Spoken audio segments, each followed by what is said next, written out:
एक दफा का जिक्र है। जंगल में एक पुराने कुएं के पास एक मिजाहिया बंदर रहता था जिसका नाम मिंटो था। उसे उछलना, झूलना और दिन भर खेलना बहुत पसंद था।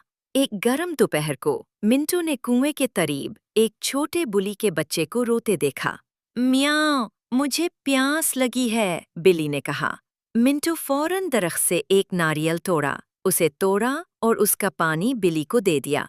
शुक्रिया, बिल्ली ने मुस्कुरा कर कहा। अचानक बिल्ली का बच्चा फिसल गया और कुएं में गिरने ही वाला था। पकड़ लो! मिंटू ने जोर से चलाया। उसने एक लकड़ी पकड़ी और बिल्ली को ऊपर चढ़ने में मदद दी। उस दिन के बाद बंदर और बिल्ली के बच्चे की गहरी दोस्ती हो गई। वो साथ खेलते, खाना बांटते और एक दूसरे की मदद करते। और जब भी कोई कुएं के करीब आता, तो वो बंदर और बिल्ली को खेलते और हंसते हुए देखता। सबक: एक मेहरबान दिल ही सच्ची दोस्ती का सबब बनता है।